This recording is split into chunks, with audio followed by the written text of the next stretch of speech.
Hello my dear students. तो आज मैं आपको एक छोटी सी कहानी बताने जा रहा हूँ। ध्यान से सुनना। इस कहानी से पहले मैं आपको ये समझा दूँ कि ये कहानी बहुत ही प्रेरणादायक है और शायद ये कहानी सुनने के बाद आप इस कहानी से कुछ सीखेंगे, कुछ समझेंगे।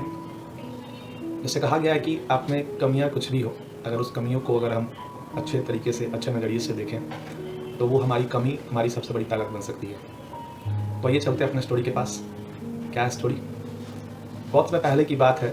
एक गांव में एक किसान रहता था। उसके पास 2 घरे थे, जिसमें से उसका एक घरा बहुत ही मजबूत था और एक घरा जो था वो बीच से थोड़ा सा टूटा हुआ था। किसान प्रतिदिन उस घरे को लेकर कहीं दूर से पानी लाने के लिए जाता था।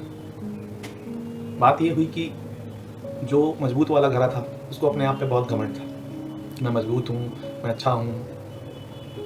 परंतु जो वो थोड़ा सा घड़ा जो टूटा हुआ था उसको अपने आप पे शर्मिंदा महसूस होती थी, क्योंकि जब भी किसान दोनों घरों में पानी भरता था और वो घर तक आता था तो जो मजबूत घड़ा था उसमें तो पानी पूरा भरा रहता था, लेकिन जो घड़ा टूटा हुआ था उस घरे में आते आते किसान के पास आधा ही पानी बच पाता था। तो वो अपने मालिक से बोलता है कि मुझे बहुत ही शर्मिंदा महसूस होता है कि आप इतनी मेहनत करके दोनों में पानी लाते हो, परंतु में जो कमियां हैं जिसकी वजह से आपको नुकसान होता है, आप आते हैं तो पानी पूरी तरह से भरा नहीं रहता है, मुझे इस बात का बहुत ही दुख होता है। तो किसान ने बड़े ही प्यार से हंसते हुए जवाब दिया, कोई बात नहीं, मैं जानता हूँ कि तुम्हारे में कमियां हैं, लेकिन तुमने कभी सोचा है कि मैं तुमको इस कमी को जानते हुए भी क्यों नहीं हटा रहा हूँ या क्यों तुमको बार बार इस्तेमाल करता हूँ? शायद तुमने नोटिस नहीं किया होगा।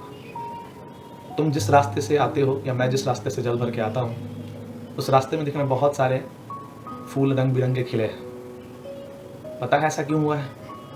क्योंकि मैं तुम्हारी कमियों को जानते हुए भी नज़रअंदाज करके मैंने उस रास्ते के उस साइड में ही बीज बोए हैं उन रंग बिरंगे फूलों का, जिससे तुम्हारा जो जल गिरता है उस जल से वो रिस जाते हैं, उन्हें जल की प्राप्ति होती है और वो आज रंग बिरंगे खिले पड़े हैं।